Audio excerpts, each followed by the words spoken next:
أشهد أن لا إله إلا الله وحده لا شريك له وأشهد أن محمدا عبده ورسوله أما بعد فأعوذ بالله من الشيطان الرجيم بسم الله الرحمن الرحیم۔ سامعین و ناظرین کرام، السلام علیکم ورحمۃ اللہ وبرکاتہ۔ گزشتہ پروگرام میں بیان کیا گیا ہے کہ سیدنا حضرت خلیفۃ المسیح رابع رحمہ اللہ تعالی نے 10 جون 1988 کے خطبہ جمعہ میں جماعت احمدیہ کے مخالفین، معاندین، مکفرین، مکذبین اور ان کے سیاسی و مذہبی سربراہوں آئمۃ التکفیر کو قرآن مجید کی سورۃ آل عمران آیت 62 کی تعلیم کی روشنی میں مباہلہ کا کھلا چیلنج دیا۔ گزشتہ پروگرام میں سیدنا حضرت خلیفۃ المسیح رابع رحمہ اللہ تعالیٰ کے 10 جون 1988 کے خطبہ جمعہ کے متن کا ایک حصہ پیش کیا جا چکا ہے۔ آج کے پروگرام میں مباہلہ کے کھلا چیلنج والے خطبہ جمعہ کے باقیہ حصہ کو کتاب سلسلہ احمدیہ جلد 4 کے حوالہ سے پیش کیا جا رہا ہے۔ آپ چیلنج نمبر 1 کے تحت بیان فرماتے ہیں: جہاں تک بانی سلسلہ احمدیہ حضرت مرزا غلام احمد قادیانی علیہ السلام کے سچے یا جھوٹے ہونے کا تعلق ہے، جنہوں نے امت محمدیہ میں مبعوث ہونے والے مسیح موعود اور مہدی موعود ہونے کا دعویٰ کیا، ہمیں مباہلے کا کوئی نیا چیلنج پیش کرنے کی ضرورت نہیں۔ خود بانی سلسلہ احمدیہ حضرت مرزا غلام احمد قادیانی علیہ السلام کے اپنے الفاظ میں ہمیشہ کے لیے کھلا چیلنج موجود ہے۔ ہم سب مکذبین و مکفرین کو دعوت دیتے ہیں کہ وہ اس چیلنج کو غور سے پڑھ کر یہ فیصلہ کریں کہ کیا وہ اس کے عواقب سے باخبر ہو کر اس کو قبول کرنے کے لیے جرأت کے ساتھ تیار ہیں۔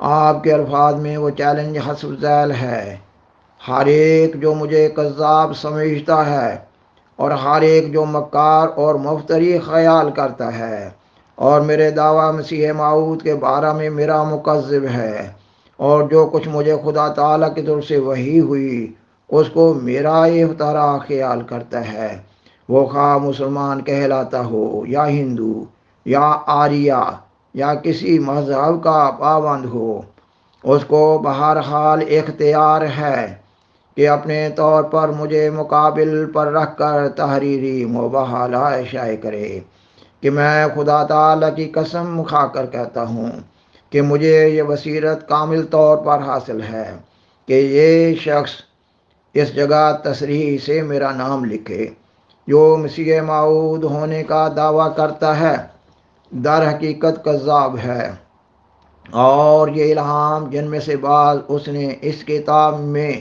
یعنی حقیقت الوحی میں لکھے ہیں، یہ خدا کا کلام نہیں ہے بلکہ سب اس کا افطرا ہے، اور میں اس کو در حقیقت اپنی کامل بصیرت اور کامل غور کے بعد اور یقین کامل کے ساتھ مفتری اور کذاب اور دجال سمجھتا ہوں۔ پس اے خدائے قادر، اگر تیرے نزدیک یہ شخص صادق ہے اور کذاب اور مفتری اور کافر اور بے دین نہیں ہے تو میرے پر اس تکذیب اور توہین کی وجہ سے کوئی عذاب شدید نازل کر، ورنہ اس کو عذاب میں مبتلا کر۔ آمین۔ ہر ایک کے لیے کوئی تازہ نشان طلب کرنے کے لیے یہ دروازہ کھلا ہے۔ حقیقت الوحی روحانی خزائن جلد 22 صفحہ 71-72۔ چونکہ بانی سلسلہ احمدیہ اس وقت دنیا میں موجود نہیں اور مباہلہ کا چیلنج قبول کرنے والے کے سامنے آپ کی نمائندگی میں کسی فریق کا ہونا ضروری ہے، اس لیے میں اور جماعت احمدیہ اس ذمہ داری کو پورے شرح صدر، انبساط اور کامل یقین کے ساتھ قبول کرنے کا اعلان کرتے ہیں۔ چیلنج نمبر 2: جماعت احمدیہ کے وہ تمام معاندین جن کا ذکر اوپر گزر چکا ہے، خلق خدا کو مسلسل یہ باور کرانے کی کوشش کر رہے ہیں کہ جماعت احمدیہ، جسے وہ قادیانی یا مرزائی کہتے ہیں، حسب ذیل عقائد رکھتی ہے۔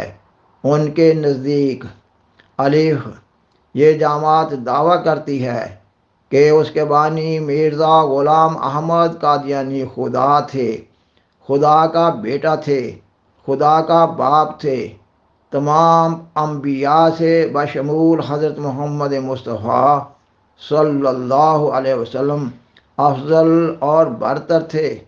ان کی وحی کے مقابلہ میں حدیث مصطفیٰ صلی اللہ علیہ وسلم کوئی شے نہیں۔ ان کی عبادت کی جگہ مسجد عزت و احترام میں خانہ کعبہ کے برابر ہے۔ قادیان کی سرزمین مکہ مکرمہ کے ہم مرتبہ ہے۔ قادیان سال میں ایک دفعہ جانا تمام گناہوں کی بخشش کا موجب بنتا ہے، اور حج بیت اللہ کی بجائے قادیان کے جلسہ میں شمولیت ہی حج ہے۔ میں بحیثیت سربراہ جماعت احمدیہ عالمگیر یہ اعلان کرتا ہوں کہ یہ سارے الزامات سراسر جھوٹے اور کھلم کھلا افطرا ہیں۔ ان مذکورہ عقائد میں سے ایک عقیدہ بھی جماعت احمدیہ کا عقیدہ نہیں۔ لعنت اللہ علی الکاذبین۔ بانی سلسلہ احمدیہ کی عمومی تکذیب کے علاوہ ان کی مقدس ذات سے دنیا کو، بالخصوص مسلمانوں کو متنفر کرنے کے لیے حسب ذیل مکروہ الزامات بھی لگائے جا رہے ہیں کہ بانی سلسلہ احمدیہ نے ختم نبوت سے صریح انکار کیا، قرآن مجید میں لفظی و معنوی تحریف کی، روضہ رسول صلی اللہ علیہ وسلم کی توہین کی، اور اسے نہایت متعفن اور حشرات الارض کی جگہ قرار دیا، حضرت امام حسین رضی اللہ تعالیٰ عنہ کی توہین کی، اور ان کے ذکر کو گونہ یعنی ٹٹی کا ڈھیر قرار دیا، جھوٹے مدعیان نبوت کا مطالعہ کر کے دعوی نبوت کیا، انگریز کے ایما پر اسلامی نظریہ جہاد کو منسوخ کیا، شرعی نبی ہونے کا دعویٰ کیا اور نئی شریعت لے کر آئے، اور قرآن کریم کے مقابل پر احمدیوں کی کتاب تذکرہ ہے، جسے وہ قرآن کریم کے ہر مرتبہ قرار دیتے ہیں۔ میں بحیثیت امام جماعت احمدیہ عالمگیر اعلان کرتا ہوں کہ یہ سب الزامات بھی سراسر جھوٹے اور افطرا ہیں، اور ان میں سے ایک بھی سچا نہیں۔ لعنت اللہ علی الکاذبین۔ حضرت بانی سلسلہ عالیہ احمدیہ کی ذات پر گند اچھالنے کی خاطر مزید یہ کہا گیا کہ وہ دھوکہ باز اور بے ایمان ہے۔ انہیں گھر کا مال غبن کرنے کی پاداش میں والد نے گھر سے نکال دیا تھا۔ ان کی اکثر پیش گوئیاں اور مبینہ وحی الہی جھوٹ کا پلندہ ہیں۔ انگریز نے مرزا غلام احمد قادیانی کو لاکھوں ایکڑ زمینیں دیں۔ میں جماعت احمدیہ عالمگیر کی نمائندگی میں یہ اعلان کرتا ہوں کہ یہ سب باتیں سراسر جھوٹ اور افطرا کا پلندہ ہیں۔ لعنت اللہ علی الکاذبین۔ بانی سلسلہ عالیہ احمدیہ کے علاوہ جماعت احمدیہ پر جو دیگر عمومی الزامات لگائے جاتے ہیں وہ حسب ذیل ہیں۔ جماعت احمدیہ انگریز کا خود کاشتہ پودا ہے، ملت اسلامیہ کی دشمن ہے، عالم اسلام کے لیے ایک سرطان ہے، انگریزوں اور یہودیوں کی ایجنٹ ہے، امریکہ کی ایجنٹ ہے۔ یہ جماعت اور روس میں خفیہ مذاکرات کے ذریعہ تعلقات قائم ہو چکے ہیں۔ نام نہاد اسرائیلی فوج کے اندر اس کا وجود ایک کھلا راز ہے۔ قادیانی شرپسندی کے لیے اسرائیل میں ٹریننگ لیتے ہیں۔ 600 پاکستانی قادیانی اسرائیلی فوج میں بھرتی ہو گئے۔ جرمنی میں 4000 قادیانی گوریلا تربیت حاصل کر رہے ہیں۔ میں بحیثیت سربراہ جماعت احمدیہ عالمگیر یہ اعلان کرتا ہوں کہ یہ سب باتیں سرتپا جھوٹ ہیں اور جھوٹ کے سوا کچھ نہیں۔ لعنت اللہ علی الکاذبین۔ سامعین و ناظرین کرام، اس پروگرام میں سیدنا حضرت خلیفۃ المسیح الرابع رحمہ اللہ تعالیٰ کے بیان فرمودہ خطبہ جمعہ 10 جون 1988 دربارہ مباحلہ کا کھلا چیلنج کے متن میں سے ایک حصہ پیش کیا گیا ہے۔ انشاءاللہ باقیہ حصہ آئندہ کے پروگرام میں پیش کیا جا رہا ہوگا۔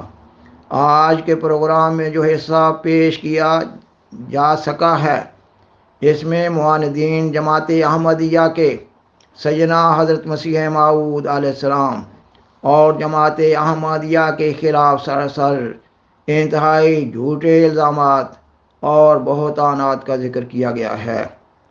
یہ معاند علماء سادہ لوگ مسلمانوں کو جماعت احمدیہ کی نسبت سے بھول بھلیوں میں الجھائے ہوئے ہیں۔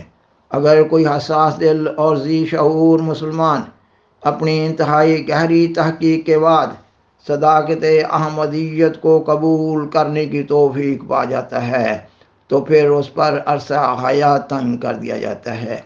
یہ معاند علماء اللہ تعالیٰ سے لڑ رہے ہیں اور اسلام سے دشمنی کر رہے ہیں۔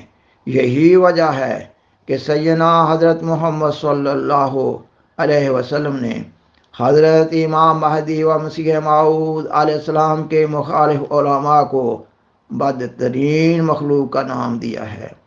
بالآخر درخواست ہے کہ برائے مہربانی اس پروگرام کو دوسروں سے شیئر کریں اور حضرہ کرم اس چینل کو سبسکرائب کریں۔